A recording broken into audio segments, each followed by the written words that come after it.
السلام عليكم ورحمة الله وبركاته. نحمده ونصلي على رسوله الكريم. أما بعد فقد قال الله تعالى في القرآن العظيم الفرقان المجيد: وعد الله الذين آمنوا منكم وعملوا الصالحات لا يستخلفنهم في الأرض كما استخلف الذين من قبلهم وليمكنن لهم دينهم الذي ارتضى لهم وَلَيُبَدِّلَنَّهُمْ مِنْ بَعْدِ خَوْفِهِمْ أَمْنًا يَعْبُدُونَنِي وَلَا يُشْرِكُونَ بِي شَيْئًا وَمَنْ كَفَرَ بَعْدَ ذَلِكَ فَأُولَئِكَ هُمُ الْفَاسِقُونَ صدق الله العلي العظيم. سبحان ربك رب العزة عما يصفون وسلام على المرسلين والحمد لله رب العالمين. اللهم صل على سيدنا محمد وعلى آله وأصحابه وسلم. கண்ணியத்திற்கும் மரியாதைக்கும் உரிய அல்லாஹ்வின் நல்லடியார்களே, பெரியோர்களே, அருமை சகோதரர்களே, புனிதம் நிறைந்த இந்த வெள்ளிக்கிழமையில் ஜும்மா தொழுகையை நிறைவேற்றுவதற்காக இங்கே ஒன்று கூடியிருக்கிற நம் அனைவரின் மீதும் அல்லாஹு ஜல்ல ஜலாலுவின் பேரருள் என்றென்றும் நிறைவாக பொழியட்டுமாக. நம்முடைய ரகசிய வாழ்விலும் பகிரங்க வாழ்க்கையிலும் அல்லாஹுவை அஞ்சிக் கொள்வோமாக என்ற அறவுரையை ஆரம்பமாக எனக்கும் அடுத்ததாக உங்களுக்கும் நினைவூட்டியவனாக இந்த ஜும்மா உரையை நான் ஆரம்பம் செய்கிறேன். அருமையான சகோதரர்களே, இது டிசம்பர் மாதத்தின் 6ஆம் நாள். இதே போல ஒரு டிசம்பர் 6ஆம் தேதி 1992ஆம் ஆண்டு இந்தியாவிலே முஸ்லிம்களுடைய இதயத்தை நொறுங்க செய்கிற அளவிலே உத்தரப்பிரதேசத்தின் அயோத்தி நகரத்தில் இருந்த பாபர் பள்ளிவாசல் என்கிற பழமையான பள்ளிவாசலை இந்துத்துவ வெறியர்கள் இடித்து தகர்த்தார்கள். நாம் வாழ்கிற காலத்தில் நாம் சந்திக்க நேர்ந்த ஒரு மிகப்பெரிய வேதனை அது. அரசாங்கம் வேடிக்கை பார்த்து கொண்டிருந்தது, இராணுவம் வேடிக்கை பார்த்து கொண்டிருந்தது, காவல்துறையினர்கள் வேடிக்கை பார்த்து கொண்டிருந்தார்கள். எல்லோரும் வேடிக்கை பார்த்து கொண்டிருக்க இந்த அக்கிரமம் எந்த தடையும் இல்லாமல் நடந்தேறியது. அந்த பள்ளிவாசல் இந்தியாவினுடைய பழம் பெருமைக்கான அடையாளமாக இருந்த ஒரு பள்ளிவாசல். சுமார் 500 ஆண்டு கால பழைய வரலாற்றை கொண்ட பள்ளிவாசல். 1528ஆம் ஆண்டு இந்தியாவை ஆட்சி செய்ய வந்த முகலாய அரசர்களில் பாபர் என்கிற முகலாய அரசர்களில் அவருடைய படைத்தளபதி மீர் பாக்கி என்பவர் இந்த பள்ளிவாசலை கட்டினார். கவனிக்க வேண்டியது, அவர் இந்தியாவுக்கு வந்த முதல் அரசர் கிடையாது. இங்கு வந்து நாங்கள் ஜெயிச்சிட்டோம் அப்படிங்கிறத காட்டுறதுக்கு ஒரு பள்ளிவாசலை கட்டி அதன் மூலம் நான் இங்கே வெற்றி பெற்றோம் என்று காட்டுவதற்கு அவங்க ஒன்றும் இந்தியாவை முதல் முறையாக ஆட்சி செய்த முஸ்லிம்கள் கிடையாது. அவங்களுக்கும் 400 வருஷத்துக்கு முன்னாலேயே மிகச்சிறப்பாக நம் நாட்டை ஆட்சி செய்த முஸ்லிம்கள் வந்தார்கள். ஷிஹாபுத்தீன் கோரி அதுக்கெல்லாம் 400 வருஷத்துக்கு முன்னாடி வந்துட்டார். 1000 வருஷத்துக்கு முன்னாடியே ஷிஹாபுத்தீன் கோரி வந்தார். டெல்லியிலே குத்துப் மினார் இருக்கிற குவத்துல் இஸ்லாம் பள்ளிவாசல் அப்போதே கட்டப்பட்டு விட்டது. அதனாலே அதற்கெல்லாம் பல 100 வருஷங்களுக்கு பிறகு பாபர் வருகிறார். அவர் வெற்றி பெற்ற உடனே ஒரு பள்ளிவாசலை கட்ட வேண்டும் என்று அவருக்கு ஆசை வருகிறது. அந்த ஆசையிலே வெற்றி பெற்றதன் அடையாளமாக 3 இடங்களில் பள்ளிவாசலை கட்டினார். அவர் வெற்றி பெற்ற பானிபட் என்கிற இடத்திலே ஒரு பள்ளிவாசல், இப்ப சர்ச்சையாக்கப்பட்டிருக்கிற சம்பல்லே ஒரு பள்ளிவாசல், அதே போல 1992ஆம் ஆண்டு அயோத்தியிலே இடிக்கப்பட்ட அந்த பாபர் பள்ளிவாசல். அது கோயில்களை இடித்துவிட்டு கட்ட வேண்டும் என்கிற ஒரு எண்ணம் அவர்களுக்கு இருந்ததில்லை, இருக்க வேண்டிய தேவையும் இல்லை. காரணம், அவங்க புதுசா முஸ்லிம்களுடைய நாடாக இந்தியாவை பிடிக்கல, அவங்க இந்துக்களுடைய நாடாக இந்தியாவை பிடிக்கல. முகலாயர்கள் முஸ்லிம்களிடமிருந்து தான் இந்தியாவை கைப்பற்றினார். அவங்களுக்கும் 400 வருஷத்துக்கு முன்னதாகவே இந்தியா முஸ்லிம்களுடைய கட்டுப்பாட்டில தான் இருந்தது. அங்கே அவங்க ஒரு ஒரு சிறப்பான ஒரு பள்ளிவாசலை கட்ட வேண்டும் என்பதற்காக கட்டினது. மார்க்கம் என்ன சொல்கிறது என்றால், ஆக்கிரமிக்கப்பட்ட நிலத்தில் தொழுகை செய்தால் தொழுகை கூடாது. இஸ்லாத்தினுடைய கோட்பாடுகளில் ஒன்று. பள்ளி எந்த இடத்துல வேணாலும் நீங்க தொழுகலாம், ஆனா ஆக்கிரமிக்கப்பட்ட இடத்துல தொழுகக்கூடாது.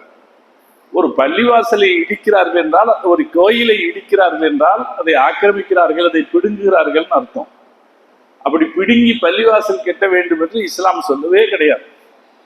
வரலாற்றில் எந்த இடத்திலும் இஸ்லாம் செய்ததும் இல்லை. அப்படி இருக்க அதன் மீது ஒரு வெறுப்புணர்வை ஏற்படுத்தினார்கள். 1528வது வருஷம் கட்டப்பட்ட அந்த பள்ளிவாசலை பத்தி 350 வருஷமா எந்த பிரச்சனையும் இருக்கல.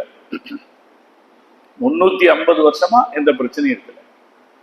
1857 350 வருஷம் கழிச்சு சிப்பாய் கழகம் அப்படின்னு ஒரு பெரிய புரட்சி ஆங்கிலேயர்களுக்கு எதிராக நடந்துச்சு. அதுல முஸ்லிம்களும் இந்துக்களும் சேர்ந்து கொண்டு ஒரு ஆங்கிலேய ஆதிபத்தியத்திற்கு எதிராக போராடினார்கள். இது ஆங்கிலேயர்கள் எதிர்பாராத ஒரு புரட்சி. அது அவங்க பெரிய சக்தியா இருந்தவங்களை எதிர்த்து இந்தியர்கள் போராடுவாங்கன்னு அவங்க எதிர்பார்த்திருக்கல. அந்த நேரத்துல முஸ்லிம்களுடைய தூண்டுதலாலே இந்துக்களும் சேர்ந்து கொண்டு ஆங்கிலேயர்களுக்கு எதிராக போராடினார். அந்த போராட்டத்திற்கு பிறகு ஆங்கிலேயர்கள் ஒரு தீர்மானத்துக்கு வந்தாங்க, இந்துக்களையும் முஸ்லிம்களையும் ஒன்னா இருக்க விடக்கூடாது, அவங்களை எப்படியாவது பிரிச்சாகணும். பிரிக்கிறதுக்கு என்ன வழி இருக்கோ, சண்டை மூட்டி விடுறதுக்கு என்ன வழி இருக்கோ அதையெல்லாம் பார்க்கணும் என்று அவங்க திட்டப்பட்டாங்க. இது பிரிட்டிஷ்காரங்க எல்லா இடத்திலும் கையாளுகிற பிரித்தாள்கிற தந்திரம்.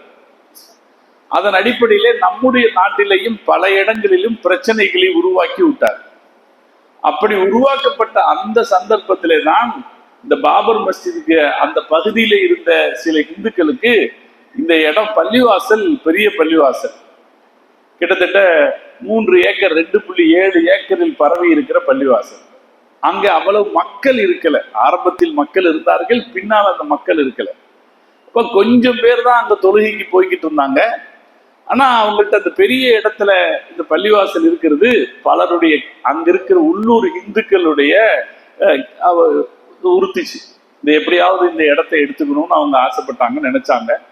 அப்படி நினைத்தவர்களை தூண்டிவிட்டு இங்கே ஒரு கோயில் இருந்தது, இது ராமர் பிறந்த இடம், இங்கே ஒரு கோயில் இருந்தது, கோயிலை இடித்து விட்டு தான் பள்ளிவாசல் கட்டப்பட்டது என்கிற சர்ச்சையை உருவாக்கினார்கள். இது பிரிட்டிஷ்காரர் காலத்திலிருந்தே உருவாக்கப்பட்டது. பிரிட்டிஷ்காரர்கள் இதை சமன் செய்வதற்காக என்ன செஞ்சாங்கன்னா, கோயிலின் ஒரு பகுதியில, பள்ளிவாசலின் ஒரு பகுதியில், வெளிப்பகுதியில ஒரு கோயில் வைத்துக் கொள்ள அவர்கள் அனுமதித்தார்கள். பள்ளிவாசலுடைய வெளிப்பகுதியில ஒரு கோயில் வைத்துக் கொள்ள பிரிட்டிஷ்காரர்கள் அனுமதித்தார்கள். நாடு சுதந்திரம் பெற்றது 1947. அதுக்கு 2 வருஷம் கழிச்சு 1949 டிசம்பர் 22ஆம் தேதி முஸ்லிம்கள் இஷா தொழுது விட்டு பள்ளிவாசலை பூட்டி விட்டு சென்றார்கள். இப்ப இத்தனை ஆண்டு காலமாக தொழுகை நடக்குது. 1528 கட்டப்பட்ட பள்ளிவாசல். 350 வருஷம் பிரச்சனையே வரல. அதுக்கப்புறம் பிரச்சனை உருவாகுது. ஆனாலும் முஸ்லிம்கள் தொழுதுகிட்டு இருந்தாங்க. 1949 டிசம்பர் 22ஆம் தேதி வரைக்கும் முஸ்லிம்கள் அங்க தொழுதாங்க. இஷா ஜமாத்து முடிச்சுட்டு பள்ளிவாசலை கூட்டிட்டு வந்தாங்க. அன்றைய இரவு சில பேர் திருட்டுத்தனமாக சில சிலைகளை கொண்டு போய் பள்ளிவாசலுக்கு உள்ளே வச்சுட்டாங்க. பள்ளிவாசலுக்கு உள்ளே சிலைகளை கொண்டு வைத்து விட்டார்கள். அது ரொம்ப பெரிய சர்ச்சையானது. அது சர்ச்சையான போது அதற்கு நீதிமன்றத்தை அணுகினார்கள். அது நீதிமன்றத்தை அணுகிய போது அன்று அந்த மாவட்ட நீதிபதியாக இருந்த KK நையார் என்பவர் செய்த அந்த துரோகத்திலிருந்து அந்த வரலாறு தொடர்கிறது. அவரு பள்ளிவாசலுக்கு பூட்டு போடுங்கன்னு உத்தரவு போட்டார். நேற்று இஷா வரைக்கும் அங்க தொழுது இருக்காங்க. ராத்திரியில திடீர்னு கொண்டு வந்து அந்த சிலை வைக்கப்பட்டிருக்கு. சிலை உள்ள இல்லைன்றது நல்லா தெரியும். அப்ப ஒரு சிலை வந்ததற்கு வழி என்னன்னு பார்க்கணும், அல்லது சிலை எடுக்கிறதுக்கு வழி என்னன்னு பார்க்கணும். ஒருவேளை சிலை அங்கேயே இருக்குமானால் அது சார்ந்த விசாரணைக்கு அவர் மேற்கொள்ள வேண்டியவர். அவர் செய்த வேலை என்னன்னா, அந்த பள்ளிவாசலுக்கு பூட்டு போட்டார், தொழுகை நடத்தக்கூடாதுன்னு சொன்னார். அதற்கு பிறகு பள்ளிவாசல் பூட்டப்பட்டது. இந்த வழக்கு பல கட்டங்களாக நடந்தது. 70 வருஷம் இந்த வழக்கு நடந்தது. இப்போ 1949 டிசம்பர் 22ஆம் தேதி பூட்டப்பட்ட பள்ளிவாசல் அது தொடர்ந்து வழக்கு நடந்துச்சு. 2019 2 வருஷம், நம்ம ஒரு 5 வருஷத்துக்கு முன்னாடி 2019 நவம்பரில் அந்த வழக்கு சம்பந்தமாக உச்ச நீதிமன்றம் இறுதி தீர்ப்பு வழங்கியது. அப்படி இறுதி தீர்ப்பு வழங்கி அதுல என்ன சொல்லுச்சுன்னா, இந்த இடத்துல பள்ளிவாசல் இடிக்கப்பட்டுடுச்சு, ஆனாலும் ராமர் கோயில் கட்டிக்கலாம் அப்படின்னு உச்ச நீதிமன்றம் சொல்லி முஸ்லிம்களுக்கு வேறொரு இடத்துல ஒரு 5 ஏக்கர் நிலம் கொடுக்கணும்னு சொல்லுச்சு. அந்த தீர்ப்பு எப்படி இருந்துச்சு அப்படின்னா, ராமர் கோயில் கட்டிக்கலாம்னு நீதிமன்றம் சொல்லிச்சு. ஆனா அதே நேரத்துல உச்ச நீதிமன்றம் சொன்ன செய்திகள் என்னன்னா, இது மஸ்ஜிதாகத்தான் இருந்தது அப்படிங்கிறத அந்த தீர்ப்பு உறுதிப்படுத்துச்சு. 1949 டிசம்பர் 22 வரைக்கும் அது பள்ளிவாசல் தான் என்பதையும், அதை பாபருடைய படைத்தளபதி மீர் பாக்கி கட்டினார் என்பதையும் உச்ச நீதிமன்றம் தீர்ப்பில உறுதி செய்தது. அதுக்கு கீழே இந்த இந்துத்துவ சக்திகள் என்ன பிரச்சாரம் பண்ணிக்கிட்டு இருந்தாங்கன்னா, பள்ளிவாசலுக்கு அடியிலே கோயில் இருக்குது அப்படின்னு ஒரு பிரச்சாரம் பண்ணாங்க. அப்ப உச்ச நீதிமன்றம் சொல்லுச்சு, இந்த பள்ளிவாசலுக்கு அடியில் இருக்கிற கட்டிடங்களை அகழ்வாராய்ச்சி செய்த போது அதில் கோயில் இருந்தது உறுதி செய்யப்படவில்லை என்றும் அந்த தீர்ப்பு சொல்லுச்சு. இது பள்ளிவாசல் தான் அப்படின்னு உறுதிப்படுத்தியது. அதே போல இதற்கு கீழ் இருந்த கட்டிடம் கோயில் அல்ல அப்படின்னு உறுதிப்படுத்துச்சு. அதே போல முஸ்லிம்கள் தொழுகை நடத்திட்டு இருந்தாங்களே, இது கீழே இருந்தது கோயில் அல்ல அப்படிங்கிறதையும் உறுதிப்படுத்துச்சு. முஸ்லிம்கள் தொழுதுட்டு இருந்தாங்களே பள்ளி, அதுவும் கோயில் அல்லன்னு உறுதிப்படுத்துச்சு. ஏன்னா அதையும் என்ன சொன்னாங்கன்னா, கற்களால் கட்டப்பட்டது, கல் தூண்களால் கட்டப்பட்டது. அந்த கல் தூண்களில் சிலை வடிவங்கள் இருக்கின்றன, அதெல்லாம் கோயிலை தான் இவங்க பள்ளிவாசலா மாத்திட்டாங்கன்னு பிரச்சாரம் பண்ணாங்க. அதை நீதிமன்றம் மறுத்தது. அந்த பள்ளிவாசலும் கோயிலாக இருக்கவில்லை அப்படின்னு சொல்லுச்சு. அதுக்கப்புறம் இந்த தீர்ப்பு சொன்ன மிக முக்கியமான ஒரு செய்தி என்னன்னா, 1992 ஆண்டு டிசம்பர் 6ஆம் தேதி இந்த பள்ளிவாசலை இடித்தது தவறு என்று உச்ச நீதிமன்றம் சொல்லுச்சு. இப்ப இந்த பள்ளிவாசல் விஷயத்தில் என்னென்ன பொய்யான பிரச்சாரங்கள் செய்யப்பட்டு வந்ததோ, அந்த பொய் பிரச்சாரங்கள் அனைத்தையும் பொய் என்று உச்ச நீதிமன்றம் ஒத்துக்கொண்டது. ஒத்துக்கொண்ட பிறகு நீதிமன்றம் என்ன சொல்லுச்சு, இப்ப எல்லாரும் இந்த இடத்த ராமர் கோயில் என்று நம்புகிற காரணத்தினாலே அங்கே ராமர் கோயில் கட்ட வேண்டும்னு சொல்லுச்சு. ஒரு சட்டத்தில் நீதிமன்றம் என்ன சொல்லுச்சுன்னா, அது இந்துக்களின் மனசாட்சி என்று சொல்லுச்சு. அது யாருடையது என்கிற வழக்கில் ஒரு நீதியான தீர்ப்பு நீதியான அணுகுமுறை கையாளப்படாமல், நாட்டுல இப்ப இருக்கிற நிலவரத்துல அந்த இடத்த முஸ்லிம்களுக்கு கொடுத்தா பெரிய கலவரம் வந்துடும், அங்க ஒரு கோயில் கட்டுறதான் எல்லாரும் அரசாங்கம் நினைக்குது, இங்க இருக்கிற சக்திகள் வேற வழி இல்லைன்ற நிர்பந்தத்தின் அடிப்படையில தான் உச்ச நீதிமன்றம் அந்த தீர்ப்பு சொல்லுச்சு. ஆனா அப்படி ஒரு தீர்ப்பு சொல்லும் போது, ஒருவேளை அந்த தீர்ப்பில இங்க இருக்கிற முன்வைக்கப்பட்ட வாதங்கள் எல்லாம் உறுதி செய்யப்படவில்லை, ஆனால் நிர்பந்த சூழ்நிலையில் இந்த தீர்ப்பு வழங்கப்பட்ட நிலையில இந்த நீதிபதிகள் இதிலே ஒரு வார்த்தை சேர்த்திருந்தால் நம்முடைய நாட்டை காலத்திற்கும் நிம்மதியாக வச்சிருக்கலாம். இனி இந்த வழக்குக்கு பிறகு வேற எந்த வழக்கிலும் பிரச்சனை எழுப்பக்கூடாது, எந்த பள்ளிவாசல் விவகாரத்திலும் பிரச்சனை எழுப்பக்கூடாது. ஏன்னா நாட்டிலே பழைய அரசியல் சாசன தீர்ப்பு ஒன்று இருக்கு. 1947 நாடு சுதந்திரம் பெற்ற போது எந்தெந்த வழிபாட்டு தலங்கள் எப்படி இருந்ததோ அதை மாற்றக்கூடாது என்ற ஒரு தீர்மானம் இருக்கிறது. அப்படி இருக்க அதை வலியுறுத்தி இந்த ஒரு வழக்கை தவிர வேறு எந்த வழக்கிலும் இனிமேல் சர்ச்சை உண்டாக்கப்படக்கூடாது என்று நீதிபதிகள் உண்மையில் சொல்லி இருப்பார்களானால் அது ஒரு வகையில நம் நாட்டுக்கு நிம்மதியான தீர்ப்பாக இருந்திருக்கு.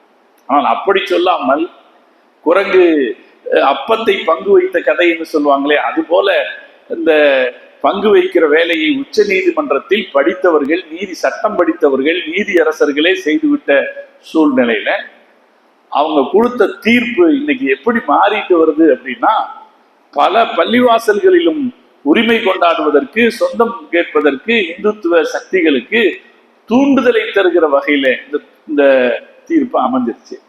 நம்ம நீதிமன்றத்துல முறையிட்டா எந்த பள்ளிவாசலையும் எடுத்துக்கலாம், எந்த நீதிபதி நமக்கு சார்பாக இருந்தாலும் அந்த பள்ளிவாசலை நாம் எடுத்துக்கொள்ளலாம். அதிலும் குறிப்பாக பழைய பள்ளிவாசல்கள்னா ஏதாவது ஒரு அடையாளம் இருக்கும். பழைய கல்லுல கட்டப்பட்ட பள்ளிவாசல்கள்னு பார்த்தா எதையாவது ஒன்றை சொல்லி இந்த பள்ளிவாசல்களை எடுத்துக்கொள்ள முடியும் என்கிற எண்ணம் இந்துத்துவ சக்திகளுக்கு வந்ததன் அடிப்படையில பல பள்ளிவாசல்கள் இப்போது பிரச்சனை ஏற்படுத்தப்பட்டிருப்பதை பார்க்கிறோம். இப்ப சம்பரில் இருக்கிற பள்ளிவாசல்ல பிரச்சனை ஏற்படுத்தினாங்க. இது மட்டும் இல்ல, இதுக்கு முன்னாடி மதுரால இருக்கிற பள்ளிவாசல்ல பிரச்சனை ஏற்படுத்தினாங்க. அதே போல ஞானவாபி பள்ளிவாசல்ல பிரச்சனை ஏற்படுத்தினாங்க. அதெல்லாம் இன்னும் வழக்குகள் நிலுவையில் இருக்கிறது. எல்லாவற்றையும் விட இப்ப ரொம்ப பெரிய வேடிக்கை என்னன்னா, அஜ்மீர் தர்காவிலே பிரச்சனை ஏற்படுது. அஜ்மீர் தர்காவில இப்ப இதுல ஆச்சரியம் என்னன்னா, இந்த சம்பல் பள்ளிவாசல் மத்திய அரசாங்கத்தினுடைய நேரடி கட்டுப்பாட்டில் இருக்கிற பள்ளிவாசல், இந்திய தொல்பொருள் துறை வசத்தில் இருக்கிற பள்ளிவாசல். அஜ்மீர் தர்கா எப்படிப்பட்டதுன்னா, வருஷத்துக்கு ஒரு தடவை பிரதமர் அலுவலகத்திலிருந்து அஜ்மீருக்கான போர்வை அனுப்பப்படும். பத்திரிகைகளில் போட்டோக்கள் வருவதை கூட நீங்கள் பார்த்திருப்பீர்கள். இப்போதைய பிரதமர் கூட அஜ்மீர் தர்காவுக்கு போர்வையை அனுப்பி, அவர் போகல, ஆனா அஜ்மீர் தர்காவுக்கு போர்வையை அனுப்பி வைத்ததை போட்டோக்கள்ல பார்த்திருக்கலாம். இந்த அளவில் அரசாங்கத்தால் அங்கீகரிக்கப்பட்டு இந்தியாவின் மத நல்லிணக்கத்திற்கு எடுத்துக்காட்டாக இருக்கிற அஜ்மீர் தர்கா விஷயத்திலேயே கை வைத்து விட்டார்கள் என்றால் அதுக்கு காரணம் என்ன? நீதிமன்றங்கள் ஒத்துதுகின்றன என்ற அர்த்தம். நீதிமன்றங்களில் பயன்படுத்தி எந்த இடத்திலும் கை வைத்து விட முடியும் என்கிற எண்ணமும் அந்த ஆதிக்க மனோபாவம் நம் நாட்டில் இருக்கிற சில பேருக்கு வந்திருக்கிறது என்ற அர்த்தம். இது உண்மையில கவலை அளிக்கிற விஷயம். டிசம்பர் 6ஆம் தேதி நாம் எண்ணி பார்க்கிறோம். பள்ளிவாசல் இடிக்கப்பட்டது நம் வாழ்க்கையில நம்ம மறக்க முடியாத ஒரு விஷயம். ஆனால் அது இடிக்கப்பட்டு விட்டது என்று அத்தோடு அந்த காரியம் முடிந்து விட்டதா என்றால் அது முடியாமல் இன்னும் தொடர்ந்து கொண்டிருக்கிறது. இந்த விவகாரம் தொடர்ந்து கொண்டிருக்கிறது, பல இடங்களுக்கும் வளர்ந்து கொண்டிருக்கிறது என்பது நமக்கு இன்னும் அதிக கவலை அளிக்கிற விஷயம். நாம என்ன செய்யணும்? சட்ட ரீதியா போராடணும். வேற வழி இல்லை. எந்த நீதிமன்றத்தை வைத்து அவர்கள் இந்த விளையாட்டுகளை நடத்துகிறார்களோ அதே நீதிமன்றங்கள் தான் நமக்கான வழிமுறையாகவும் எடுத்துக்கொள்ள வேண்டும். அதனாலே ஒரு நல்ல நீதிபதிகள் இல்லாமலா போவார்கள்? நீதியை நிலைநாட்ட வேண்டும் என்கிற ஆர்வம் கொண்டவர்கள் இல்லாமலா போவார்கள்? நாம அந்த நம்பிக்கையிலே தொடர்ந்து நீதிமன்றங்களில் போராடணும். நம்ம மார்க்கம் இந்த போராட்ட குணத்தை வலியுறுத்துது. நிறைய பேரு ஜிஹாதுக்கு அர்த்தம் தெரியாம இருக்காங்க. ஜிஹாதுன்னா துப்பாக்கி எடுத்து சண்டை போடுறது அல்லது யாரையாவது அடிச்சு வெட்டுறது, குத்துறது அப்படின்னு நினைக்கிறாங்க. அப்படி ஒரு அர்த்தத்துல இஸ்லாம் ஜிஹாத சொல்லவே இல்லை. ஜிஹாத் என்பது தர்மத்திற்கான போராட்டம். ஜிஹாத் என்பது மதத்தை வளர்ப்பதற்கான உத்தி என்றும் மார்க்கம் சொல்லல. மதத்தை வளர்ப்பதற்காகவும் சொல்லல. ஜிஹாத் என்பது தர்மத்தை பாதுகாப்பதற்கான போராட்டம், நீதியை பாதுகாப்பதற்கான போராட்டம். நபி ஸல்லல்லாஹு அலைஹி வஸல்லம் அவர்கள் சிறந்த ஜிஹாதை பற்றி சொல்கிறார்கள். அஃவலுல் ஜிஹாதி, உலகத்திலேயே சிறந்த ஜிஹாத் என்ன தெரியுமா? கலிமத்து ஹக்கின் இந்த சுல்தானின் ஜாயிரின், அக்கிரமக்கார அரசனுக்கு முன்னால் நீதி கேட்டு வாய் திறப்பது. ஒரு இடத்துல அக்கிரமம் நடக்கும் போது அதுக்கு எதிராக வாய் திறந்து பேசுவது ஜிஹாதிலேயே பெரிய ஜிஹாத் என்று முகமது ரசூலுல்லாஹி ஸல்லல்லாஹு அலைஹி வஸல்லம் சொன்னார். இது ஜிஹாத்னா என்ன என்ற கருத்தோட்டத்தை நமக்கு புரிய வைக்கும். போராடணும் நமது உரிமைகளுக்காக. அநீதி இழைக்கப்படுகிற போது அந்த அநீதிக்கு எதிரான போராட்ட உணர்வு என்பது சமூகத்தில் இருந்து கொண்டே இருக்க வேண்டும். எந்த சமூகத்திலும் எப்போதும் இந்த உணர்வு மழுங்கி போய்விடக்கூடாது. நபி ஸல்லல்லாஹு அலைஹி வஸல்லம் அவர்களுடைய ஒரு ஹதீஸ் இருக்கு, அல் ஜிஹாது மாலின், கியாமத் நாள் வரைக்கும் ஜிஹாத் இருந்து கொண்டே இருக்கும் என்றார். அந்த சஹீஹுல் புகாரியில வரக்கூடிய ஹதீஸ் இது. இந்த ஹதீஸ் எப்படி வருதுன்னா, ரசூலுல்லாஹ் சொல்றாங்க, அல் ஹைரு மஅகூதுன் ஃபீ நவாசிஹா அல் ஹைர். குதிரை இருக்கு பாருங்க, குதிரையினுடைய முன்னற்றியில் நன்மை எழுதப்பட்டிருக்கிறது. குதிரையின் முன்னற்றியில் நன்மை எழுதப்பட்டிருக்கிறது. இலா யௌமில் கியாமா, கியாமத் நாள் வரைக்கும். என்னெல்லாம் கிடைக்கும்? அல் அஜ்ர். இந்த குதிரையை யார் பயன்படுத்துகிறார்களோ அவர்களுக்கு நாளை மறுமையில் நற்கூலி கிடைக்கும். வல் மகனம், இந்த உலகத்திலும் அவர்களுக்கு உண்டான வெகுமதிகள் கிடைக்கும். இதனுடைய கருத்து என்னன்னா, குதிரையின் முன்னற்றியில் நன்மை கெட்டப்பட்டிருக்குன்னா என்ன அர்த்தம்? யுத்தத்துக்கு போறதாக இருந்தா என்ன வச்சிருப்பாங்க? குதிரை வச்சிருப்பாங்க. அந்த குதிரை எப்போதும் தயார் நிலையில் வைத்திருப்பது, எப்போதும் அதை கைவசத்தில் வைத்திருப்பது நன்மையானது. இதை எந்த தலைப்பின் கீழ் இமாம் புகாரி ரஹ்மத்துல்லாஹி அலைஹி கொண்டு வருவாங்கன்னா, அல் ஜிஹாது மாலின், ஜிஹாத் என்பது கியாமத் நாள் வரைக்கும் நடந்து கொண்டே இருக்கணும். அப்படி நடந்து கொண்டே இருப்பதுதான் நன்மையானது என்பது கருத்து. ஒலித்து பேசுவதற்கோ மறைப்பதற்கோ நம்மிடத்தில் எதுவும் கிடையாது. ஆனால் இதனுடைய அர்த்தம் வஞ்சகமான யுத்தம் அல்ல, வஞ்சகமான சண்டை அல்ல, குண்டு வைப்பதல்ல, யாரையாவது ரகசியமாக போய் குத்திவிட்டு வந்து விடுவதல்ல, கலவரங்களையும் பிரச்சனைகளையும் உருவாக்குவதல்ல. ஜிஹாத் என்பது நெஞ்சை நிமிர்த்தி நேர்மையாக நீதிக்காக போராடுவது. தனி ஒருவனாக இருந்தாலும் அக்கிரமக்கார அரசனை எதிர்த்து போராடுவது. இஸ்லாம் சொல்லுகிறது, நீங்கள் அப்படி செய்கிற போது அல்லாஹ் உங்கள் துணை இருப்பான், அல்லாஹ் உங்களுக்கு பக்கத்தில் இருப்பான், அல்லாஹ் விட மாட்டான். அப்படி பேசுகிற போது மூசா அலைஹிஸ்ஸலாம் ஃபிரௌனுடைய சபையிலே மூசா அலைஹிஸ்ஸலாத்தை கொலை செய்து விட வேண்டும் என்று தீர்மானிக்கிறார். ஃபிரௌனுடைய சபை எவ்வளவு பிரம்மாண்டமானது, அவன் எவ்வளவு பெரிய சக்கரவர்த்தி. அவனுடைய சபையில மூசா அலைஹிஸ்ஸலாத்தை கொலை செய்யணும்னு தீர்மானிக்கிற போது அந்த சபையிலிருந்து ஒருத்தர் எந்திரிச்சு கேட்டாரு, அவர் என்னப்பா அப்படி குத்தம் பண்ணாரு? அவர் என்ன அப்படி குத்தம் பண்ணார்? திருக்குர்ஆனில் அல்லாஹ் சொல்கிறான், ஃபிரௌனுடைய சபையில் இருந்து கொண்டு ஒருவர் ஃபிரௌனுடைய தீர்மானத்திற்கு எதிராக குரல் கொடுப்பார் என்றால் அந்த நீதிக்கு குரல் கொடுப்பவருக்கு என்ன நடக்கும்? ஒரு பெரிய கேள்வி இருக்கா இல்லையா? அல்லாஹ் குர்ஆன்ல சொல்றான், ஃபவகாஹுல்லாஹு, ஆனால் அல்லாஹ் அவரை பாதுகாத்தான். குர்ஆன் சொல்லுகிற ஒரு உத்தரவாதம். நீதிக்கு குரல் கொடுப்பவர்கள், நேர்மையான வழியில் நடப்பவர்கள், நீதிக்காக போராடுகிறவர்களுக்கு சில நேரங்களில் சில இடையூறுகள் வரலாம், ஆனால் அல்லாஹ் அவர்களை பாதுகாப்பார், அழிந்து போக மாட்டார். அதனாலே முஸ்லிம் சமுதாயத்துக்கு இது காலமெல்லாம் ஊட்டப்பட்டிருக்கிறது. அக்கிரமம் நடக்கிற போது அந்த அக்கிரமத்தை பார்த்து கொண்டு நமக்கென்ன என்று நாம் வேடிக்கை பார்த்து கொண்டு போக முடியாது. நமக்கு என்ன ஏற்பட்டதுன்னு நம்ம வேடிக்கை பார்த்துட்டு போக முடியாது. நமக்கு மார்க்கம் ஒரு கடமை சொல்லிச்சு, மன்றா மின்குமல் முன்கர், யார் உங்களில் அநீதியை பார்க்கிறார்களோ கையால் தடுங்கள். பயிலம் எஸ்தத்தை, கையால் தடுக்க முடியாவிட்டால் ஃபபிலிசானிஹி, நாவால் தடுங்கள். நாவாலும் தடுக்க முடியாவிட்டால் உங்கள் இதயத்தில் அதை வெறுத்து ஒதுக்கியாவது இருங்கள் என்று முஹம்மது ரசூலுல்லாஹி ஸல்லல்லாஹு அலைஹி வஸல்லம் சொல்லிக் கொடுத்தார்.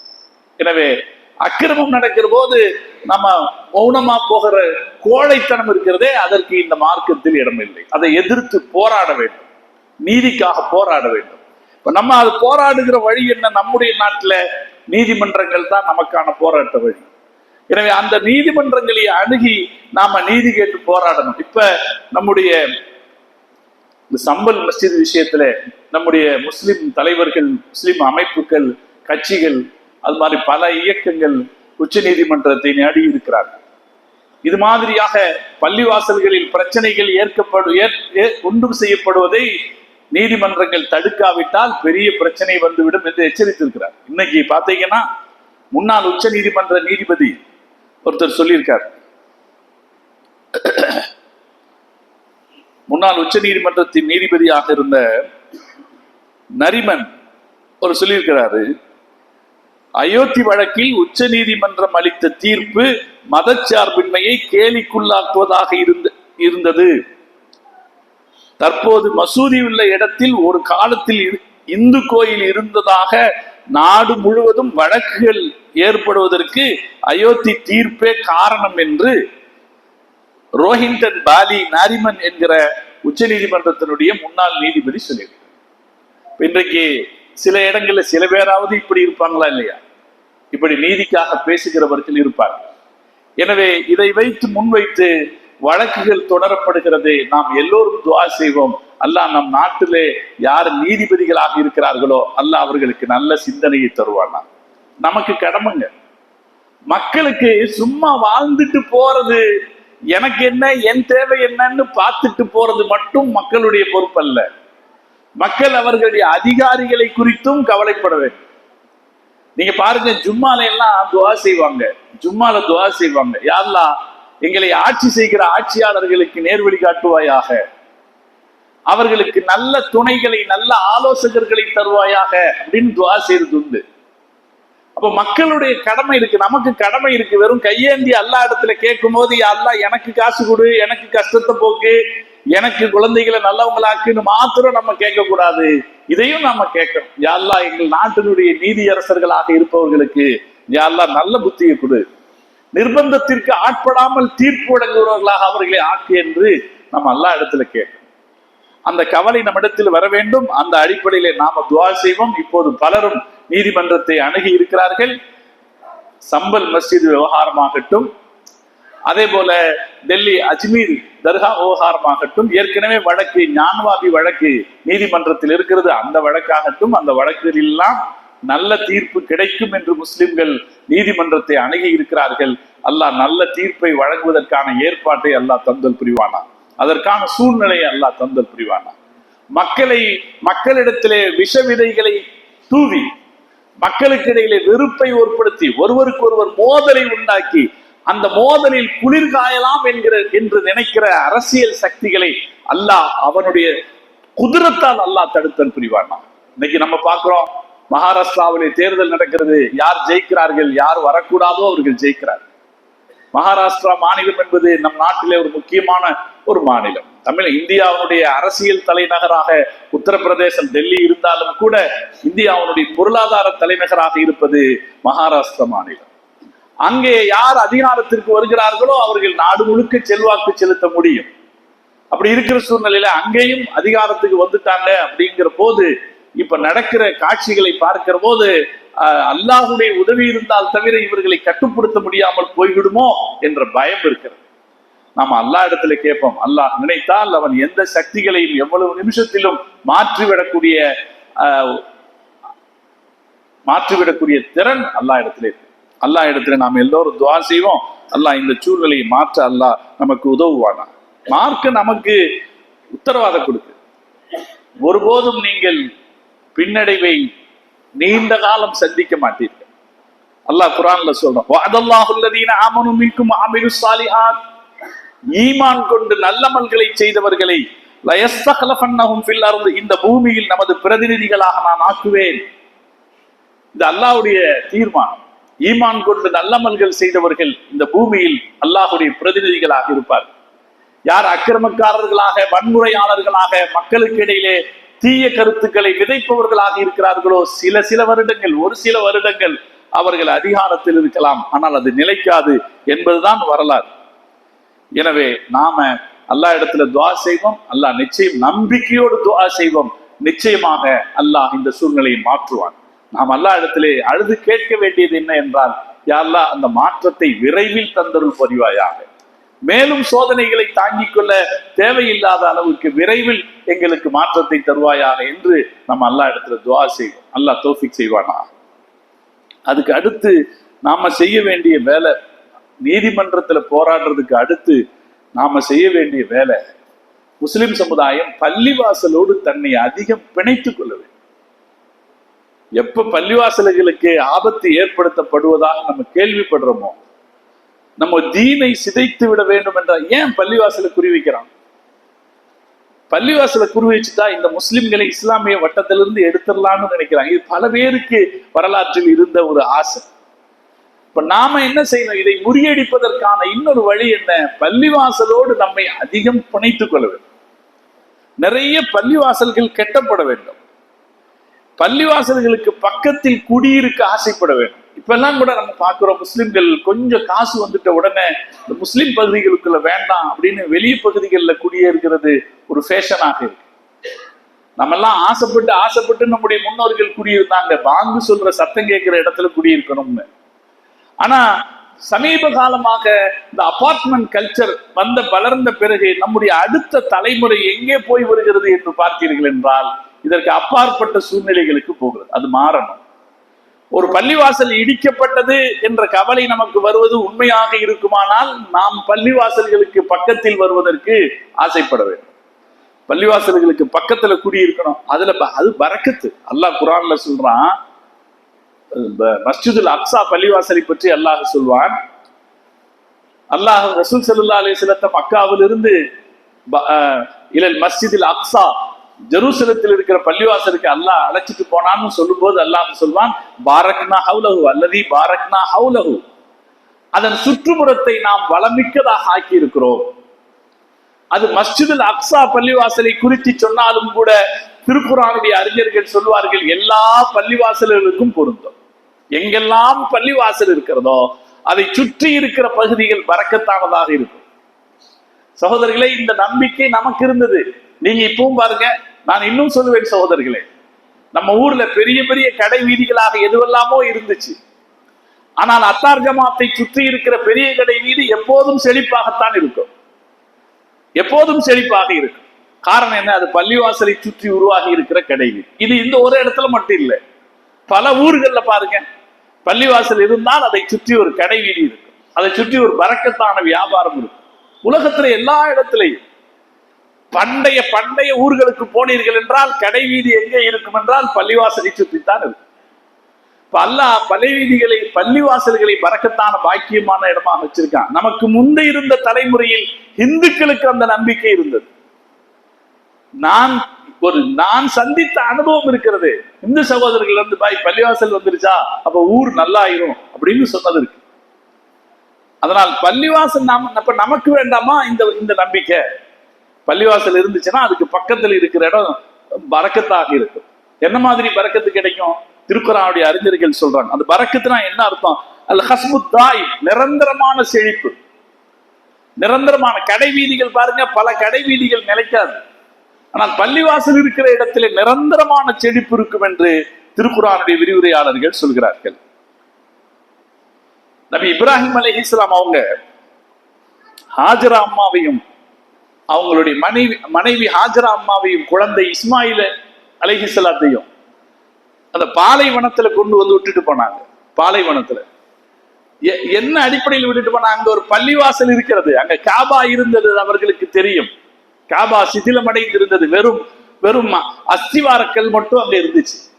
அதுக்கு பக்கத்துல கொண்டு வந்து அவர் விட்டுட்டு போனார். விட்டுட்டு போகும்போது சொன்னாரு, ரப்பனா இன்னி அஸ்கன்து மின் துர்ரியதி, இறைவா என் குடும்பத்தை பிவாதின் கைரி தி ஸரஅன், உண்ணுவதற்கான பயிர் வகைகள் கிடைக்காத நிலத்தில் நான் விட்டு போகிறேன். இந்த பைத்திக்கல் முஹர்ரம், உன்னுடைய பாக்கியம் பொருந்திய வீட்டுக்கு பக்கத்தில் நான் விட்டு போகிறேன் அப்படின்னு சொல்லி விட்டுட்டு போனாங்க. அப்ப பள்ளிவாசலுக்கு பக்கத்துல கொண்டு வந்து யாரும் இல்லாத இடத்துல மனைவியையும் பிள்ளையும் விட்டுட்டு போனாங்க. அங்க ஊர் உருவாச்சு. தனியாக விடப்பட்ட ஹாஜரா அம்மாவும் இஸ்மாயில் அலைஹிஸ்ஸலாமும் அவங்க வாழ்க்கை எவ்வளவு வெளிச்சமாச்சு. ஒரு பள்ளிவாசலுக்கு பக்கத்துல குடி இருந்ததுனால அவங்க வாழ்க்கை எவ்வளவு வெளிச்சமாச்சு, எவ்வளவு புகழுக்குரிய வாழ்க்கை கிடைச்சது. இன்றைக்கும் நினைத்து பார்க்கிற ஒரு வாழ்க்கையை ஹாஜரா அம்மாவுக்கு இருக்கிறது. இன்றைக்கும் பேசப்படுகிற ஒரு வாழ்க்கை இஸ்மாயில் அலைஹிஸ்ஸலாத்துக்கு இருக்கு. இப்ப பள்ளிவாசலுக்கு நாம முக்கியத்துவம் கொடுத்தா அல்லாஹ் நமக்கு முக்கியத்துவம் கொடுப்பாங்க. அதனால பள்ளிவாசலை அண்மி நாம் இருக்கிற இடமாக இருக்கணும். வேலை பள்ளிவாசல் இல்லைன்னா, நம்ம இருக்கிற பகுதியில பள்ளிவாசல் இல்லைன்னா பள்ளிவாசல் கெட்ட முயற்சி பண்ணும். நமக்கு முன்னால் இருந்த தலைமுறை அப்படி செய்தது. ஒரு 10 பேர் ஒரு இடத்துல ஒரு 10 பேர் இருப்பாங்கன்னா அவங்க முயற்சி செய்தாங்க. இன்னைக்கும் சகோதரர்களே, நம்முடைய கோயம்புத்தூர்ல சில பகுதிகளில் தான் பள்ளிவாசல் இருக்கு. பல பகுதிகளில் நாம நிறைய குடியேறி இருக்கிறோம், பள்ளிவாசல் இல்லை. இப்ப நீங்க வடவள்ளி அந்த மாதிரி பல அந்த பக்கமெல்லாம் போய் பார்த்தீங்கன்னா நிறைய முஸ்லிம்கள் குடியிருக்கிறாங்க, பள்ளிவாசல் இல்லை. காரணம் என்னன்னா, வேணும்னு முயற்சி செய்யல. முயற்சி செய்திருந்தால் செய்திருக்கிற இடத்துல எல்லாம் பள்ளிவாசல் கொண்டு வந்திருக்க முடியும். முஸ்லிம்களுடைய இயல்பு என்னன்னா, ஒரு 10 வீடு ஒரு இடத்துல இருக்குது அப்படின்னா ஒரு பள்ளிவாசல் உருவாக்கணும் அப்படின்னு முயற்சி செய்வாங்க. நபி ஸல்லல்லாஹு அலைஹி வஸல்லம் அவங்க சொன்னாங்க, முஸ்லிம்களுடைய வீடுன்னா பள்ளிவாசல் தாங்க. வீடுனா நாம கட்டி வச்சிருக்கிற பிரம்மாண்டமான பல பல அடுக்கு மாடிகளை கொண்ட வீடு அல்ல. முஸ்லிம்களுடைய வீடுன்னா பள்ளிவாசல் தாங்க. ரசூல் ஸல்லல்லாஹு அலைஹி வஸல்லம் சொன்னாங்க, அல் மஸ்ஜிது பைத்து குல்லி தக்கியின், அல்லாஹ்வை பயப்படக்கூடிய ஒவ்வொருவருக்குமான வீடு பள்ளிவாசல் தான் என்றார். அப்ப நாம நம்ம வீட்டை பத்தி கவலைப்படுற அதே நேரத்துல நம்ம சுற்றி இருக்கிற பள்ளிவாசலை குறித்தும் கவலைப்பட வேண்டும் என்பதை பெருமானார் ஸல்லல்லாஹு அலைஹி வஸல்லம் அவர்கள் இது நமக்கு உணர்த்துகிறார்கள். ரசூல் ஸல்லல்லாஹு அலைஹி வஸல்லம் ஒரு பழக்கம் இருந்துச்சு. எங்க போய் ஒரு நாள் 2 நாள் தங்கினாலும் அங்க ஒரு பள்ளி கட்டிடுவாங்க. ரசூலுல்லாஹ்வுடைய பழக்கம். நபி ஸல்லல்லாஹு அலைஹி வஸல்லம் அவங்க மக்கால இருந்து ஹிஜ்ரத் போறாங்க. அது எப்படிப்பட்ட பயணம்? மக்கால இருந்து ஹிஜ்ரத் போறாங்க, உயிரை காப்பாத்திக்கிறதுக்கான ஒரு பயணம். ஸல்லல்லாஹு அலைஹி வஸல்லம் சஃபர் மாசம் 27ஆம் தேதி புறப்பட்டாங்கன்னு வரலாறு சொல்லுது. சஃபர் 27ஆம் தேதி புறப்பட்டாங்க. புறப்பட்டு 3 நாள் தௌர் குகையில தங்கி இருந்தாங்க. அங்கிருந்து கிளம்பும் போது அது ரபியுல் அவல் புற 1. ரபியுல் அவல் புற 1ல அங்கிருந்து கிளம்பி 8க்கு மதீனாவுடைய எல்லையாக இருந்த குபாவுக்கு வந்து சேர்ந்தாங்க. மதீனாவுடைய எல்லையில குபா பள்ளிவாசல் இருக்குது.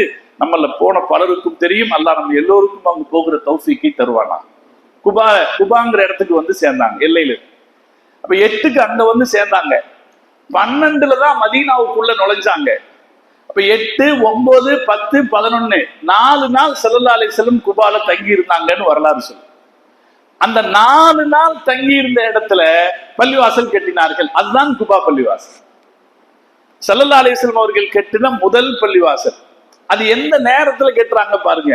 உயிருக்கு பயந்து தப்பிச்சு வந்திருக்காங்க. உயிருக்கு பயந்து தப்பிச்சு வந்த இடத்திலும் கிடைத்த கொஞ்ச கால அவகாசத்திலும் நபி ஸல்லல்லாஹு அலைஹி வஸல்லம் அவர்கள் பள்ளிவாசல் கட்ட தவறவில்லை. அங்க ஸல்லல்லாஹு அலைஹி வஸல்லம் அவர்கள் பள்ளிவாசல் கட்டினார்கள். வாரத்திற்கு ஒரு முறையாவது அந்த பள்ளிவாசலுக்கு வந்து விடுவார்கள். வண்டி கிடைத்தால் வண்டியில் வருவார்கள், இல்லை என்றால் நடந்தே வந்து விடுவார்கள் என்று ஹதீஸ்களில் இருக்கு. இன்னைக்கும் பார்த்தா குபா பள்ளிவாசல்ல அவ்வளவு கூட்டம் இருக்கும். அதுவும் சனிக்கிழமை ரசூலுல்லாஹ் வருவாங்கன்னு இருக்கு. சனிக்கிழமைகள்ல போனா அவ்வளவு கூட்டம் இருக்கும். இப்ப நபி ஸல்லல்லாஹு அலைஹி வஸல்லம் அவர்களுக்கு ஒரு 4 நாட்கள் ஒரு பெரிய கவலையிலிருந்து ஓய்வு கிடைத்த சந்தர்ப்பத்திலும் பள்ளிவாசல் கெட்ட ரசூல் ஸல்லல்லாஹு அலைஹி வஸல்லம் அவர்கள் மறக்கல. அப்படி கெட்டினதுனால அல்லாஹ் ரசூலுல்லாஹ்வுக்கு கொடுத்த பாக்கியம் என்னன்னா, இந்த குபா பள்ளிவாசலுக்கு கீழே இப்ப இருக்கிற பள்ளிவாசல் மேல இருக்கு, அதுக்கு கீழே ஒரு அண்டர் கிரவுண்ட் இருக்கு. அந்த அண்டர் கிரவுண்ட்ல ரசூல் ஸல்லல்லாஹு அலைஹி வஸல்லம் தொழுத இடம் இருக்கு. தொழுத இடத்தை அடையாளம் பண்ணி வச்சிருக்காங்க. அதுக்கு பக்கத்திலேயே அவங்க வந்த கஸ்வா அப்படிங்கிற ஒட்டகை கெட்டப்பட்ட அடையாளமும் அங்க இருக்கு. இது ரெண்டையும் நான் பார்த்திருக்கேன். இப்ப பார்க்க முடியறது இல்ல, ஒரு காலத்துல நான் பார்த்திருக்கேன். இப்ப ஸல்லல்லாஹு அலைஹி வஸல்லம் தொழுத இடம் இங்கதான் தொழுதாங்கன்னு தொழுத இடம் அடையாளம் இடப்பட்டிருக்கு. நபி ஸல்லல்லாஹு அலைஹி வஸல்லம் அவர்களுடைய கஸ்வாங்கிற ஒட்டகை ரசூல் ஸல்லல்லாஹு அலைஹி வஸல்லம் ஹிஜ்ரத்துக்கு வரும்போதுதான் அந்த ஒட்டகையை விலைக்கு வாங்கிட்டு வந்தாங்க அபூபக்கர் சித்திக் ரலியல்லாஹு அன்ஹு. பெருமானார் ஸல்லல்லாஹு அலைஹி வஸல்லம் அவர்கள் அதிக காலத்தில் பயன்படுத்தின ஒட்டகைக்கு கஸ்வா என்கிற ஒட்டகை. நீங்க ஹதீஸ்கள்ல பல சந்தர்ப்பத்துல இந்த வார்த்தையை கேட்டிருக்கலாம். கஸ்வா என்கிற ஒட்டகையில முதல்ல வர்றாங்க. அந்த ஒட்டகைய அந்த பள்ளிவாசலுக்கு கீழே அங்க ஒரு இடத்துல கெட்டிட்டாங்க. ரசூலுல்லாஹ் தொழுகிறாங்க. அங்கதான் பள்ளி கட்டப்பட்டிருக்கு. வரலாறு என்ன சொல்லுதுன்னா, பள்ளிவாசல் கெட்டப்பட்டதுனாலே அல்லாஹ் ரசூலுல்லாஹ்வுக்கு எப்படி ஒரு வாய்ப்பை கொடுத்தான்னா, அவங்க மக்காவிலிருந்து தப்பி வரும்போது எந்த கஸ்வா ஒட்டகையில் வந்தார்களோ அதே கஸ்வா ஒட்டகையில் போய் மக்காவை கைப்பற்றுகிற ஆளுமையை அல்லாஹ் கொடுத்தான். ஹிஜ்ரி 8வது வருஷம் 8 வருஷத்துல ரசூலுல்லாஹ் மக்காவை கைப்பற்றினாங்க. கைப்பற்ற போகும்போதும் நபி ஸல்லல்லாஹு அலைஹி வஸல்லம் இதே கஸ்வா ஒட்டகையில தான் போய் கைப்பற்றினாங்க. அறிஞர்கள் சொல்வார்கள், பள்ளிவாசல்களை கட்டுகிறவர்களுக்கு அல்லாஹ் கொடுக்கிற பாக்கியம் என்னன்னா, அவங்க வாழ்க்கையில அவங்க நினைக்கிற காரியங்களே அல்லாஹ் சாதிக்க வைப்பான். இழப்புகளை அல்லாஹ் ஈடுகட்டுவான். என்ன இழப்புகள் அவர்களுக்கு ஏற்படுதோ, ரசூலுல்லாஹ்வுக்கு அவங்க ஊர்ல இருந்து அவங்க துரத்தப்பட்டாங்கன்னாலும் திரும்ப அந்த ஊரை பெற்றுக்கொள்வதற்கான வாய்ப்பை அல்லாஹ் அதில் ஏற்படுத்தி கொடுத்தாங்க. அதே போல நபி ஸல்லல்லாஹு அலைஹி வஸல்லம் மதீனாவுக்கு போன உடனே செஞ்ச வேலையும் மஸ்ஜிது நபவி பள்ளிவாசல் கட்டினதுதான். ரசூலுல்லாஹ் போன உடனே ஒரு வீட்டுல தங்குனாங்க. அபு அய்யூபுல் அன்சாரி இல்ல தன்னுடைய வீட்டுல தங்குனாங்க. அடுத்த நாள் காலையில வெளியே வந்து பார்த்தா ஒரு காலி இடம் இருந்துச்சு. ரசூலுல்லாஹ் கேட்டாங்க, இந்த இடம் யாரோடது? 2 எத்தீம்களுக்கு சொந்தமானதுன்னாங்க. என்ன விலை? இது 10 தீனார்கள், 10 தங்க காசுகள்னு சொன்னாங்க. அது எனக்கு வேணுமே அப்படின்னாங்க. எதுக்குன்னு சஹாபாக்கள் கேட்டாங்க. நான் இங்க பள்ளிவாசல் கட்ட போறேன். பள்ளிவாசல் கட்டுறதா இருந்தா நாங்க ஃப்ரீயாவே கொடுத்துருவோமேன்னாங்க. ஸல்லல்லாஹு அலைஹி வஸல்லம் சொன்னாங்க, ஃப்ரீயா எல்லாம் வேணாம், நான் கெட்டணும், இதை நான் காசுக்கு விலைக்கு வாங்கித்தான் கெட்டணுமா. அப்ப ஹசரத் அபூபக்கர் சித்திக் ரலியல்லாஹு அன்ஹு மக்காலிருந்து வரும்போது 6000 வெள்ளி காசுகளை கொண்டு வந்திருந்தார். அதிலிருந்து 10 தீனாருக்கான காசை கொடுத்து அந்த இடத்தை விலைக்கு வாங்கி கொடுத்தார். முகமது ரசூலுல்லாஹி ஸல்லல்லாஹு அலைஹி வஸல்லம் அவர்கள் தன் கையாலேயே அந்த பள்ளிவாசலை கட்டத் தொடங்கினார். பெருமானார் ஸல்லல்லாஹு அலைஹி வஸல்லம் அவர்கள் கல்லெடுத்து மண் சுமந்து கொண்டு வந்து கட்டின பள்ளிவாசல் மஸ்ஜிது நபவி பள்ளிவாசல்.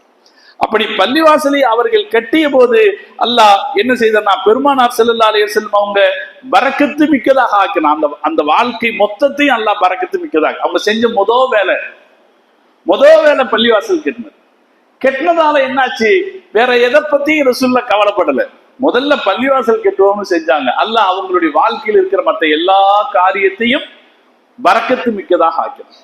அதனால பள்ளிவாசல் கெட்டும் போது என்ன நடக்கும்னா, ஒண்ணு நம் வாழ்க்கையில் என்ன இழப்புகள் ஏற்படுகிறதோ அவைகள் எல்லாம் ஈடு செய்யப்படும். இரண்டாவது, நம் வாழ்க்கையை அல்லாஹ் மொத்தத்தில் பரக்கத்துக்குரியதாக ஆக்குவான். நபி ஸல்லல்லாஹு அலைஹி வஸல்லம் சொன்னாங்க, சின்னதாவது கெட்டுங்க, பெருசா கெட்ட முடியாட்டி கூட சின்னதாவது கெட்டுங்க. வலவுக்கமா ஃபாசி கதாத்தின் ஸல்லல்லாஹு அலைஹி வஸல்லம் சொல்றாங்க, ஒரு பறவையின் கூட்டின் அளவுக்காவது கெட்டுங்க. பறவை ரசூலுல்லாஹ் அதுக்கப்புறம் சொல்றாங்க, பறவை கூடு கட்டுது. எதுக்காக கூடு கட்டுது? பறவை கூடு கட்டிட்டு அது உள்ள போய் உட்கார முடியாது. இப்ப சிட்டுக்குருவியோ அல்லது காணாங்குருவியோ கூடு கட்டினால் அது உள்ள போய் உட்கார முடியாது. பறவை எதற்காக கூடு கட்டுகிறது? அது தன் முட்டைகளை பாதுகாப்பதற்காக.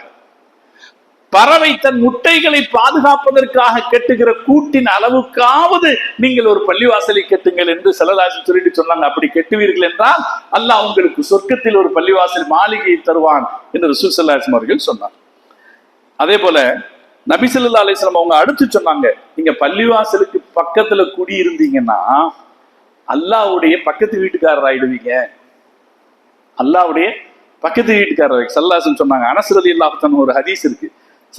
இன்னல்லாஹ யுனாதி யௌமல் கியாமா, கியாமத் நாள்ல அல்லாஹ் சொல்லுவான், அல்லாஹ் சொல்லுவான், ஐன ஜீரானி ஐன ஜீரானி, என் பக்கத்து வீட்டுக்காரர் எங்கே, என் பக்கத்து வீட்டுக்காரர் எங்கே என்று அல்லாஹ் கேட்பான். ஃபதகூலுல் மலாயிகத்து, மலக்குகள் கேட்பார்கள், ரப்புனா இறைவா, உனக்கு பக்கத்து வீட்டுக்காரராக யாரால் இருக்க முடியும்? ரப்புனா மையம்பகி லஹு அன் யுஜாவிருக்க, உனக்கு பக்கத்து வீட்டுக்காரராக இருக்க யாரால் இருக்க முடியும் என்று அல்லாஹ் கேட்பான். அப்ப அல்லாஹ் சொல்வான், ஐன உம்மாருல் மசாஜித், பள்ளிவாசல்களை கட்டி அதன் பக்கத்தில் இருந்து பராமரித்தார்களே அவர்களை நான் சொல்லுகிறேன் என்று அல்லாஹ் சொல்லுவான் என்று நபி ஸல்லல்லாஹு அலைஹி வஸல்லம் சொன்னார். பள்ளிவாசலுக்கு பக்கத்தில் இருக்கிறவங்களுக்கு அல்லாஹ்வுடைய பக்கத்து வீட்டுக்காரங்க அப்படின்னு பேர் இருக்கு. பள்ளிவாசலுக்கு வந்து போறவங்களுக்கு ரசூலுல்லாஹ் சொன்னாங்க, ஒரு நேரத்துக்கு நீங்க ஒரு தடவை வந்து போனீங்கன்னா உங்களுக்கு சொர்க்கத்துல ஒரு நேர சாப்பாட்டுக்கான விருந்துக்கான டோக்கன் கிடைக்கும். ஸல்லல்லாஹு அலைஹி வஸல்லம் சொன்னாங்க, மன் கதா இலல் மஸ்ஜிதி வராஹ, யார் காலையிலும் சாயந்திரத்திலும் பள்ளிவாசலுக்கு போகிறாரோ, அஅத்தல்லாஹு லஹு ஃபில் ஜன்னதி நுஸுலன், ஒரு தடவைக்கு அல்லாஹ் அவருக்காக ஒரு விருந்தை தயார் செய்கிறான் சொர்க்கத்திலே. குல்லமாக தான் காலையில் போகிற போது ஒரு டோக்கன், வராக மாலையில் போகிற போது ஒரு டோக்கன். ஒவ்வொரு தடவை பள்ளிவாசலுக்கு வந்ததற்காகவும் அல்லாஹ் சொர்க்கத்தில் நமக்காக ஒரு விருந்தை தயார் செய்து வைக்கிறான் என்று முஹம்மது ரசூலுல்லாஹி ஸல்லல்லாஹு அலைஹி வஸல்லம் சொன்னார். ராத்திரி இரவின் இருட்டிலே பள்ளிவாசலை தேடி தட்டு தடுமாறி வருகிறார்களே, நபி ஸல்லல்லாஹு அலைஹி வஸல்லம் சொன்னார்கள், பஷ்ரில் மஷாயின ஃபில் முல்க், இரவு நேரத்தில் பள்ளிவாசலை தேடி நடந்து வருபவர்களுக்கு நற்செய்தி சொல்லுங்கள், பின்னூரி தாம்மி யௌமல் கியாமா, கியாமத் நாளில் அவர்கள் பேரொளியில் இருப்பார்கள். யார் இருட்டுல தட்டு தடுமாறி நடந்து வர்றாங்களோ அவங்களுக்கு நற்செய்தி சொல்லுங்க, அவர்கள் கியாமத் நாளிலே பேரொளியிலே இருப்பார்கள். நபி ஸல்லல்லாஹு அலைஹி வஸல்லம் அடுத்து சொன்னாங்க, யாரு பள்ளிவாசலுக்கு நடந்து வர்றாங்களோ, ஒரு தொழுகைக்காக காத்திருக்கிறார்களோ, அவர்கள் அல்லாஹ்வுடைய தொடர்பில் இருக்கிறார்கள். ஸல்லல்லாஹு அலைஹி வஸல்லம் சொன்னார்கள், அலா உஹ்பிருக்கும் பிமா யம்ஹுல்லாஹுல் ஹதாயா, அல்லாஹ் பாவங்களை மன்னிக்கிற ஒரு காரியத்தை நான் உங்களுக்கு சொல்லட்டுமா? வயர்ஃபஉ தரஜாத், உங்களது அந்தஸ்துகளை உயர்த்துகிற ஒரு காரியத்தை நான் சொல்லட்டுமா அப்படின்னு கேட்டுட்டு ரசூலுல்லாஹ் சொன்னாங்க, இஸ்பாகுல் உதுஇ இந்தல் மகாரிஹி, கொஞ்சம் குளிரா இருந்தா கூட முழுசா ஒது செய்து, குளிர் நேரத்துல ஒது செய்யறது கஷ்டமா இருந்தா கூட முழுசா ஒது செய்திருங்க, அல்லாஹ் பாவத்தை மன்னிச்சு உங்க அந்தஸ்தை உயர்த்திடுவான். கஸ்ரத்துல் ஹுதா இலல் மஸ்ஜிதி, பள்ளிவாசல்களுக்கு அதிக எட்டு நடந்து போவது. இன்திலாரு ஸலாத்தி பஅத ஸலாத், ஒரு தொழுகைக்கு பின்னால் இன்னொரு தொழுகைக்காக எதிர்பார்த்திருப்பது. ஃபதாலிகுமுர் ரபாத், ஃபதாலிகுமுர் ரபாத், ஃபதாலிகுமுர் ரபாத். ஸல்லல்லாஹு அலைஹி வஸல்லம், ரபாத்னா அல்லாஹ்வோட சேர்ந்து இருக்குதுன்னு அர்த்தம். யாரு கஷ்டமா இருந்தா கூட ஒது சேருமோ, அல்லாஹ்வோட சேர்ந்து இருக்கோம். யாரு பள்ளிவாசலுக்கு 8 வச்சு நடந்து போய் பள்ளிவாசலுக்கு போறோமோ அல்லாஹ்வோட சேர்ந்திருக்கோம். தொழுகைக்காக எதிர்பார்த்து காத்திருக்கிறோமோ அல்லாஹ்வோடு சேர்ந்திருக்கிறோம் என்று நபி ஸல்லல்லாஹு அலைஹி வஸல்லம் அவர்கள் சொன்னார்.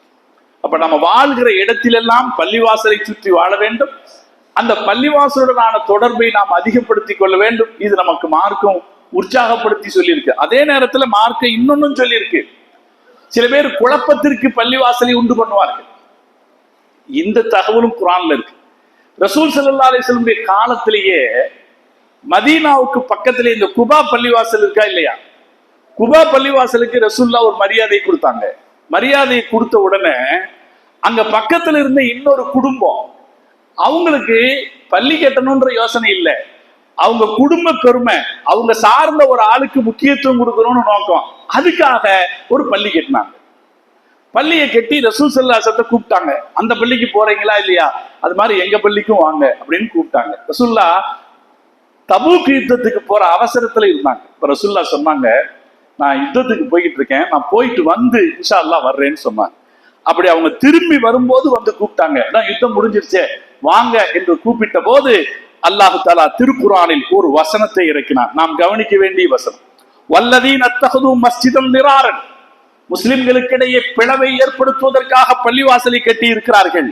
வதஃப்ரீகும் பைனல் முஃமினீன், முஸ்லிம்களுக்கு இடையிலே பிளவை ஏற்படுத்துவதற்காக பள்ளிவாசலை கட்டி இருக்கிறார்கள். வயிர்சாதல் லிமன் ஹாரபல்லாஹ வ ரசூலா, அல்லாஹ்வையும் அவருடைய தூதரையும் எதிர்ப்பவர்களுக்கு தளமாக பள்ளிவாசலை கட்டி இருக்கிறார்கள் அப்படின்னு சொல்லிட்டு அல்லாஹ் சொன்னா, லா தகும் ஃபீஹி அபதா, ஒருபோதும் அங்கே போய் விடாதீர்கள்.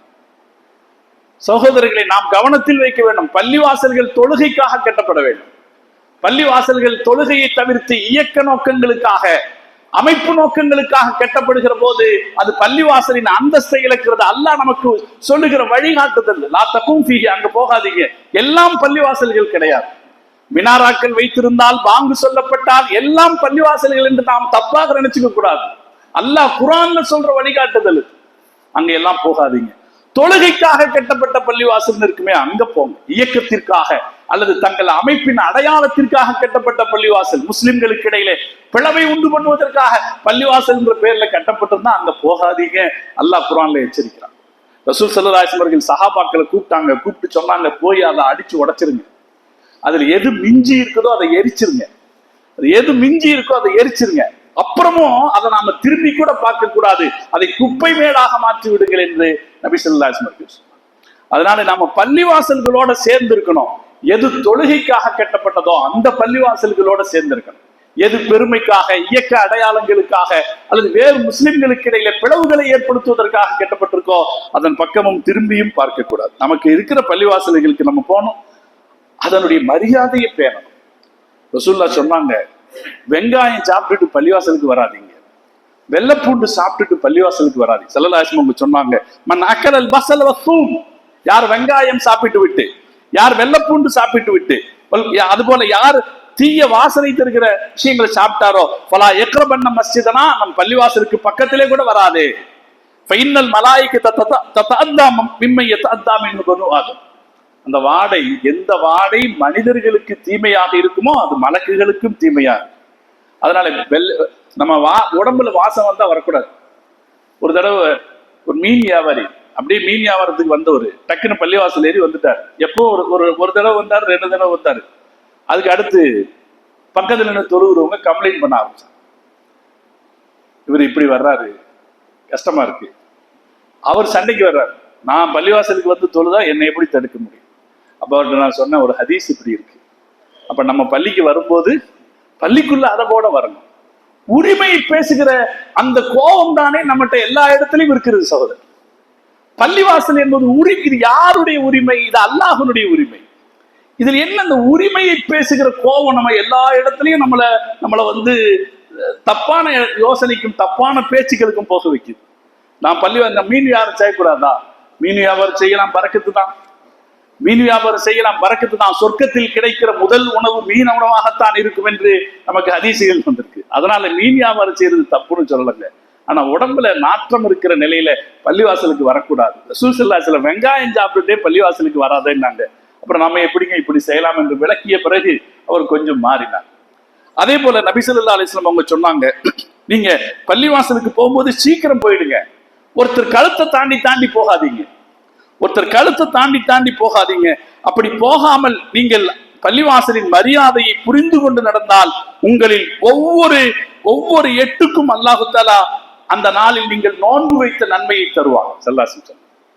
அப்ப ரசூல் ஸல்லல்லாஹு அலைஹி வஸல்லம் பள்ளிவாசலுடைய மரியாதையை பேணி நடக்கிற இதை நமக்கு கொடுத்தாங்க. நம்ம அதன் மரியாதையை பேணி நடக்கும். இப்ப இருக்கிற காலகட்டத்துல எங்க பார்த்தாலும் பள்ளிவாசல்கள்ல பிரச்சனை. நான் ஃபேன் போடக்கூடாதா? ஒரு ஒரு ஒரு ஒரு ஒரு சிஸ்டம் வச்சிருப்பாங்க. இந்த நேரத்துல தான் ஃபேன் போடுறது, அல்லது இந்த நேரத்துல தான் பாத்ரூம் திறந்து வச்சிருக்கிறது வச்சிருப்பாங்க. நான் ஃபேன் போடக்கூடாதா? அதுல ஒரு சண்டை வரும்.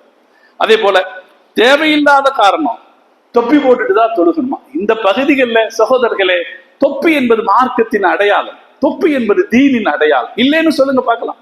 எவனெல்லாம் தொப்பி போட வேண்டாம்னு நம்மளை சொன்னானோ அவனெல்லாம் தொப்பி போட்டுட்டு தானே சொன்னான். தொப்பி போடாதவன் சொன்னா அவ்வளவு சீக்கிரம் நம்ம ஏத்துக்குவோமா?